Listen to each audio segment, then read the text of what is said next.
Welcome to the Triathlon Nutrition Academy podcast, the show designed to serve you up evidence-based sports nutrition advice from the experts. Hi, I'm your host Taryn, accredited practicing dietitian, advanced sports dietitian, and founder of Dietitian Approved. Listen as I break down the latest evidence to give you practical, easy to digest strategies to train hard, recover faster, and perform at your best. You have so much potential, and I want to help you unlock that with the power of nutrition. Let's get into it.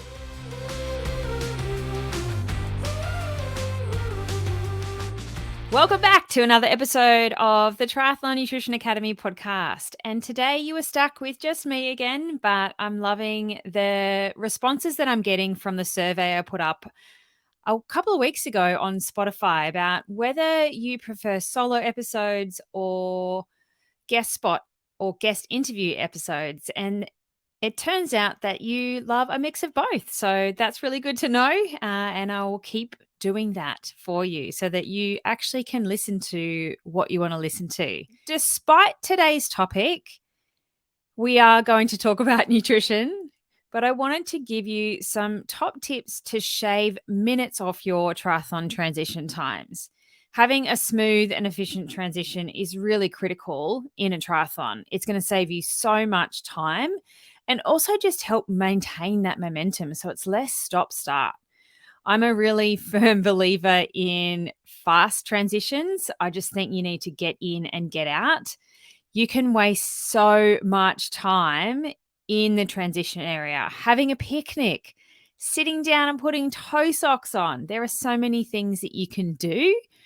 And I think you just need to get out. Have a look at how the pros race. Even for long course, they have very, very fast transitions and they do everything they need to when they're out on the course racing.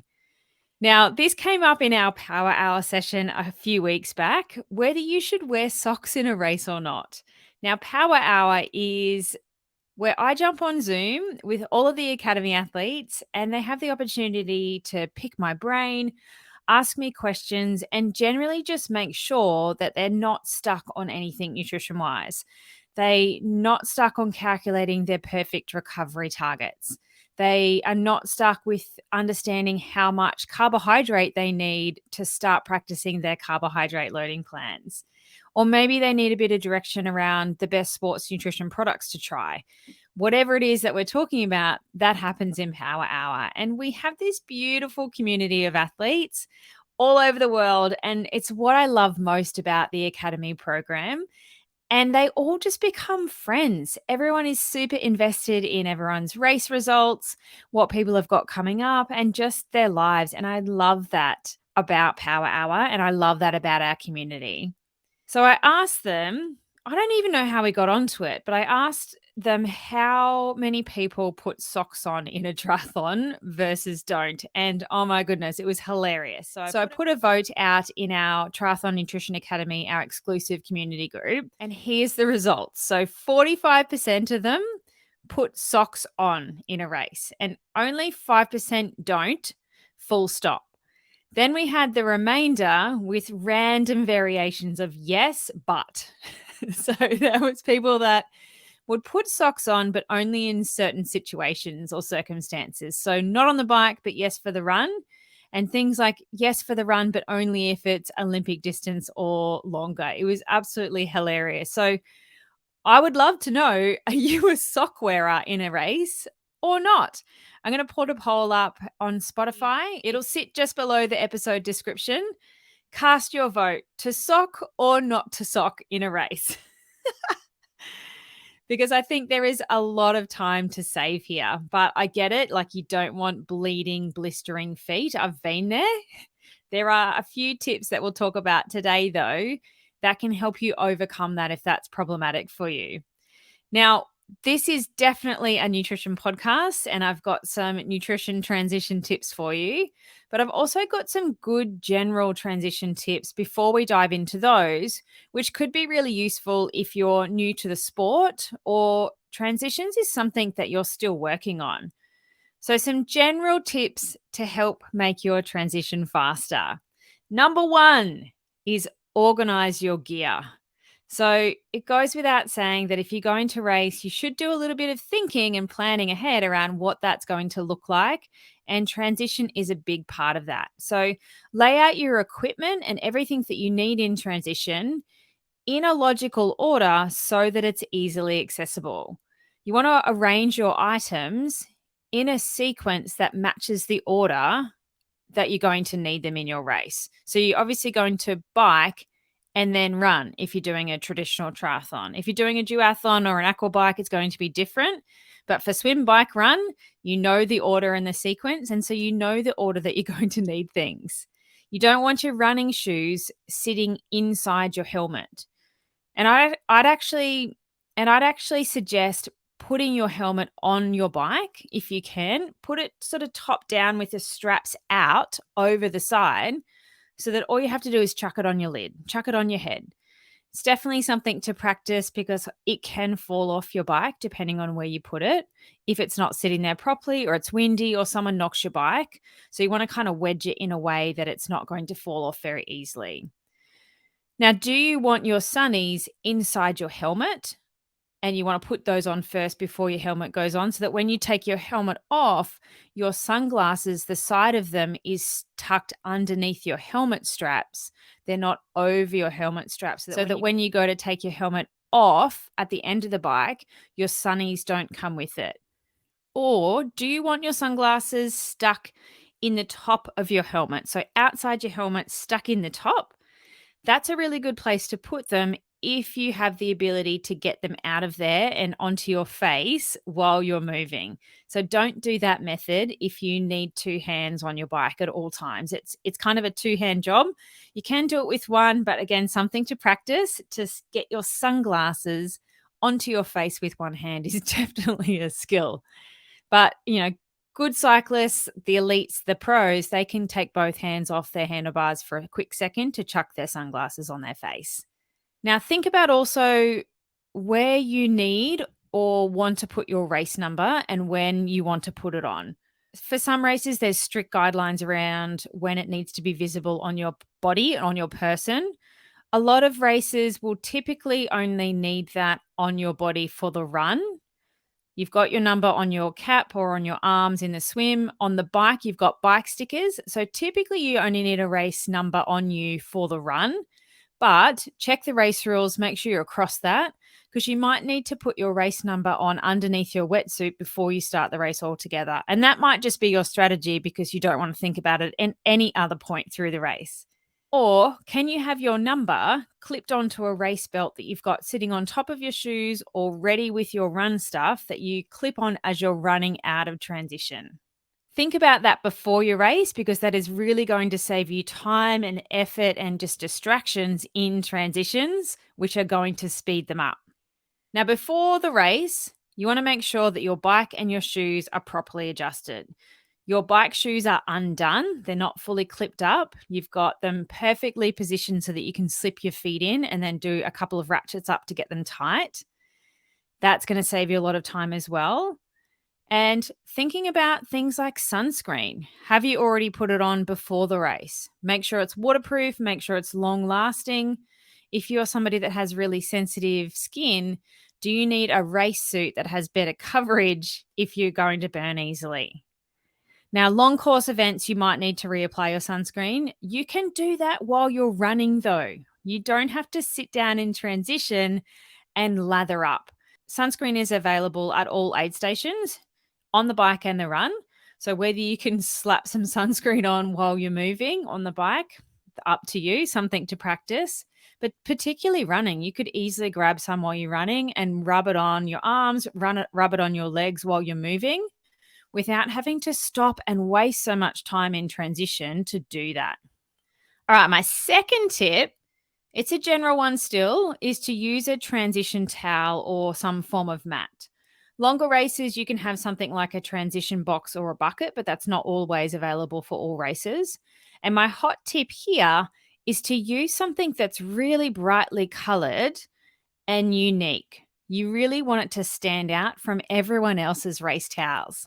I used to use a blue and white stripe one No one ever had the same one. And it meant that I could see that from a long way away, from the start of my row, from multiple rows away. So I knew in that sea of bikes exactly where I was heading. And that saves so much time in transition so you don't get lost. So that's not only going to help you spot your bike easily, you also get a clean, comfortable spot that you can chuck your feet on, maybe give them a wipe, get the sand off. But that can help, particularly if you are a sock wearer, to dry your feet a little bit. Just wipe them quickly before you run out of there. Number 3, try and simplify your setup. Now, you need to minimize the number of items you have in transition and the things that you need to handle in that period of time as well.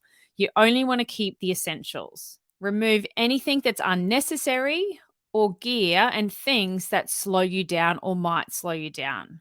Like ideally, you have everything ready to go on your bike. You're not grabbing water bottles or nutrition for the bike. It's already on there, set up, ready to go. If you're thirsty after the swim and you're one of those athletes that has a transition bottle, totally personal preference, but I would encourage you to think about whether you can live without it. Hang on for a minute and drink once you're moving. You're not going to die without that extra transition bottle. It will slow you down. It's distracting, and you can do that while you're moving.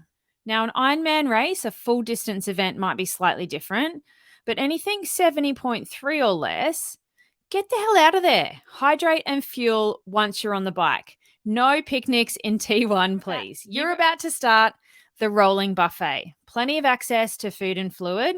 You can do without it for an extra 60 seconds. All you want to do when you come out of the swim is strip off everything you need to, hat, goggles, wetsuit if you've got one on, or any sort of race suit. Chuck your sunnies on, chuck your helmet on, and then get out of there. Your shoes can already be attached to your bike, and that's something that you want to practice, particularly if you want to do a flying mount. A lot of fun.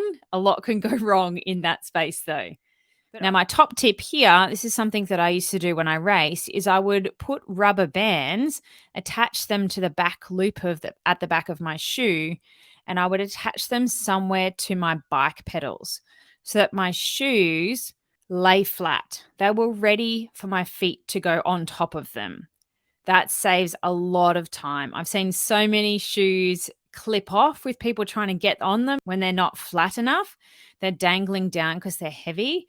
So much harder to get your foot on the top of that, if it's not level. So rubber bands is a great tip, but again, something to practice because they don't always snap. And so you spend the ride with your shoe attached to your bike with a rubber band, which is going to completely waste all that time that you just saved in transition. And then think honestly, I'm going to see your votes when they come in, but do you need socks for the bike? Your feet will be wet. They're potentially sandy. They're potentially pretty dirty. If you're a sock wearer and you like to wear socks, could you put them on after the bike, just for the run? Because that will be a much smoother process to put those on. Your feet will be drier unless you're a really heavy foot sweater. Number 4, think about using elastic laces for the run. This might be a no-brainer for you, but if you're new to triathlon, elastic laces are a huge time saver in transition. Sitting down to tie up laces when you're nervous, you're anxious, maybe you're a little bit shaky and you're a bit stressed is going to take you double the time if you were outside of a racing situation. So consider replacing those with elastics, and that allows you to slip your shoes on super fast and easy. Watch the pros do it. They're straight in there. And that saves precious seconds, even up to minutes in transition trying to get that right. And then there's no risk of them coming undone when you're running as well. Now, this is where you might want to wear some socks on the run, particularly for longer course runs. Elastic laces don't hold your feet in as tight as your standard laces. So your feet are more likely to slip around more, and that'll increase your chances of blisters and bleeding feet, worst case scenario. I used to tape my feet with rock tape before I would even start racing, where I knew that I would get blisters from my shoes. And so that prevented getting blisters and bleeding feet, but also meant that I didn't waste that precious time sitting down and putting socks on. Like I've seen people sit down and put toe socks on in transition. It just blows my mind. We're racing. Get out of there. Okay, number 5, plan your nutrition in advance. It goes without saying you're going to need a race plan and you're going to need a race nutrition plan for every single distance. Sprint, Olympic, 70.3 and full distance. You can't halve your full distance Ironman plan to get a 70.3, the same as you can't double your 70.3 plan for an Ironman. They're completely different beasts. Sprint and Olympic distance are also different. You need to have a plan and have strategies that set those races up for success. And you should know exactly what you're doing on the bike and the run that's well practiced and well rehearsed. You want to check what's on course and practice with it, even if you aren't planning on using it, like just in case. I've heard so many horror stories of people completely dropping all of their nutrition or vomiting their guts up and having to switch strategies. One of my athletes had his teeth kicked out in the swim of an Ironman, and his whole race plan had to go out the window. But he knew what was on course and he'd practiced with it, so he knew how to adjust and completely make up his plan for an Ironman on the fly. And that's how I like to equip my athletes. Plan Bs, and the knowledge and understanding of what we're doing so that you can do that if you have to. Now I don't wish anyone to have their teeth kicked out in the swim, but at least it meant his day wasn't over. I don't know about you, but I probably wouldn't continue racing if I had my teeth kicked out, but he was a really good athlete and it didn't seem to bother him. So how much are you going to need? When are you going to take it? What are your requirements and how are you going to meet them? This should encompass what you're doing during the race, but also everything in the lead up and your recovery afterwards, because our race nutrition doesn't stop as soon as we cross the finish line. We need to keep thinking about our nutrition strategies for the next few days if we want to recover well, recover fast, not have horrendous DOMs, and also not get sick or injured in the weeks following a key race. Do you have the right hydration setup for what you need? These are all things that we cover inside the Triathlon Nutrition Academy program. And we open doors again in July if you've been waiting for that. Which leads me on to my next point, which is optimize your transition area for your nutrition.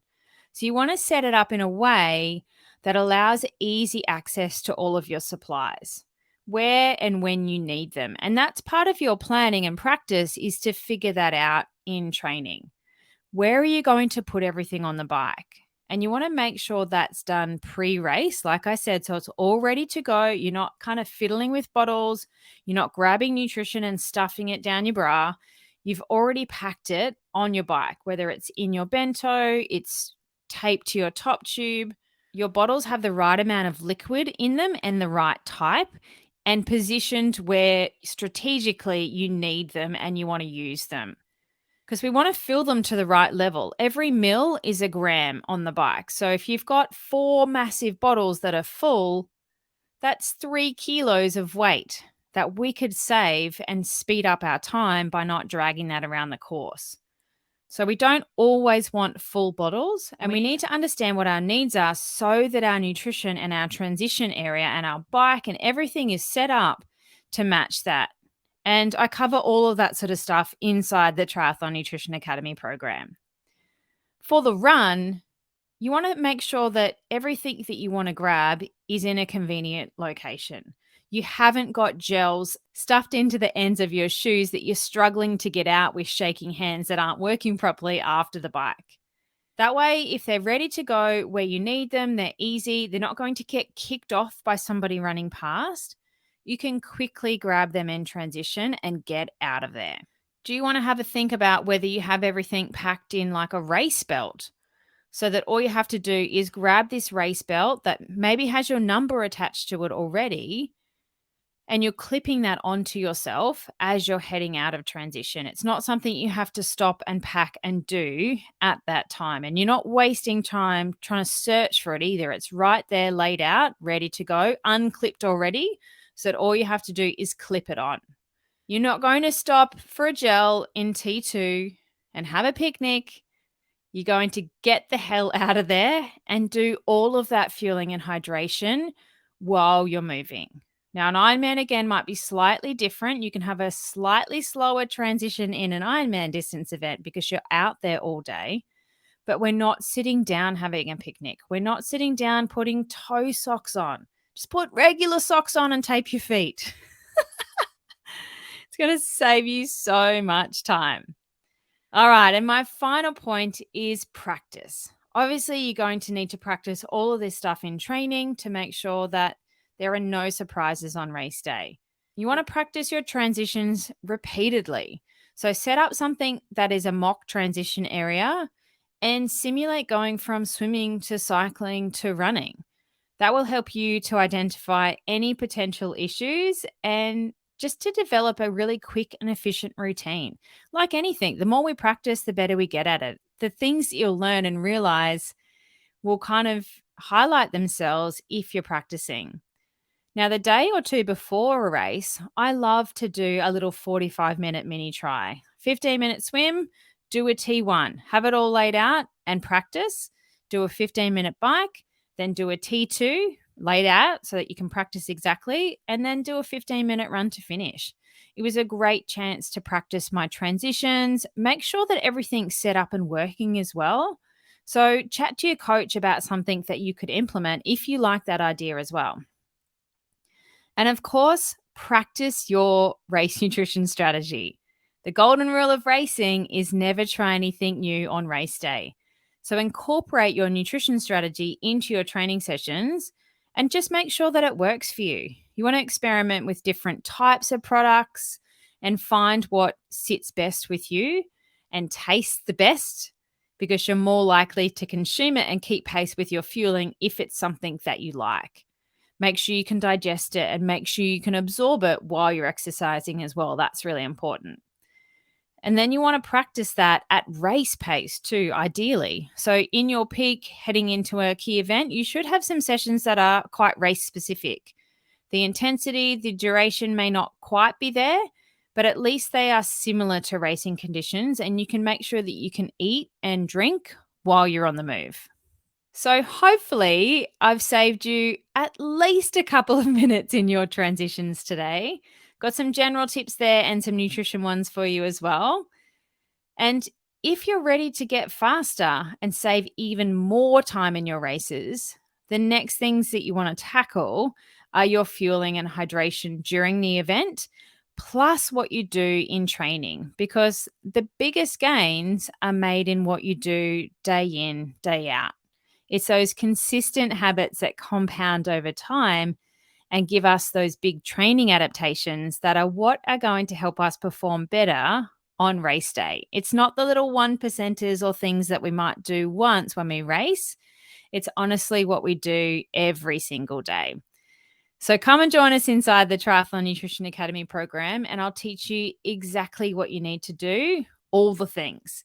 Head to dietitianapproved.com/academy. We open next on the 8th of July, from the 8th to the 16th Australia time. So if you're not already, make sure you add your name to the wait list, as I love to send some nice little bonuses to everyone that is on our wait list that's told me that they're keen. And if you're rearing to go right now, the best place to get started is my Triathlon Nutrition Kickstart course.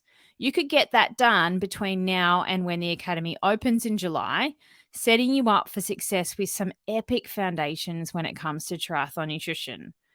It's for you if you are a triathlete and you feel like you've got your training under control now and you're ready to start layering in your nutrition. It's kind of your warm-up on the path to becoming a supercharged triathlete. So make sure you go to dietitianapproved.com/kickstart to check that out. Over 5 modules, I'm going to set you up for success. So we talk about the fundamentals. And if, like me, you missed Nutrition 101 at school, yep, I'm a dietitian and I didn't get any nutrition advice at school. And I didn't get any nutrition education at school. So our first module forms a foundation for everything that you will learn about nutrition. You'll learn about your different macronutrients and what food groups they come from and how they impact our health and performance. It blows my mind how many athletes have no idea where carbs come from, where fats come from, where protein comes from. So I'm going to talk about all of our micronutrients as well and how to get enough from your diet without needing to take expensive supplements and pills and potions. And then we tie all of that together with how to build your plate real estate for performance and long-term health, which is really important. Our second module, we cover label reading, and we're going to dive into the nutrition information panel and how to read that, as well as our ingredients list and health claims, because they're really confusing beasts. And companies do a lot of nifty little marketing things to trick you. So I'm going to help you wade through all that BS so that you can make educated decisions around the types of packaged foods and also sports products that you buy. That way you'll be able to smell marketing BS from a mile away. Our third module, I'm going to show you my best hacks and tricks to help you get organized in the kitchen. Now, I can't cook for you, although I get many requests for that, but I can teach you the knowledge and skills to manage it for yourself, which is honestly so much more powerful. If you really want to get better, do better, and be better, you're going to need to get your shit together. So this module is going to buy you back at least 2 hours a week and save you money as well. The fourth module in the course is all about recovery nutrition. Now, most triathletes suck at recovery nutrition. Sorry, I can't help it, but you do. The right balance of recovery nutrition components is often missing. The timing is wrong. There's no plan. It's not organized. And you're doing yourself a disservice by not doing a really good job here. So after this module, I'm going to make sure you have a clear framework for exactly what you need to do. No more winging it and hoping for the best.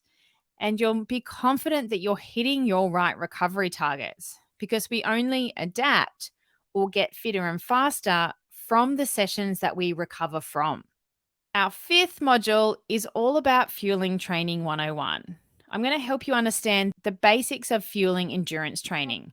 Thanks to Dr. Google, it's incredibly overwhelming trying to figure out how much fuel you need during different types of training sessions. What are the best sports nutrition products to use? So I'm going to cover all of that and fast track you through some products to start with, what they're made of, how we digest them, and some specific suggestions to start with, plus some real food options too.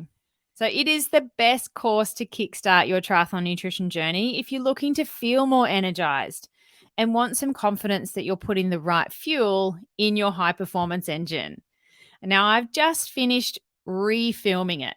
Long story short, the first version was not good enough. So I've just finished redoing the whole thing again. So if you already own it and you haven't watched it, or you've watched some, go back and watch it again, because the second pass is so much better. So make sure you go and check that out. If you've been listening for a while, you're not part of the academy yet, but you're thinking about doing it, I would honestly do the Kickstart course first. Do it now, and then you're ready to hit the ground running when we open doors for the academy in July. So head to dietitianapproved.com/kickstart to go and get that now. All right, thank you so much for listening. I will talk to you next week. Thanks for joining me for this episode of the Triathlon Nutrition Academy podcast. I would love to hear from you. If you have any questions or want to share with me what you've learnt, email me at podcast@dietitianapproved.com. You could also spread the word by leaving me a review and taking a screenshot of you listening to the show. Don't forget to tag me on social media at dietitian.approved so I can give you a shout out too. If you want to learn more about what we do, head to dietitianapproved.com. And if you want to learn more about the Triathlon Nutrition Academy program, head to dietitianapproved.com/academy. Thanks for joining me, and I look forward to helping you smash it in the fourth leg. Nutrition!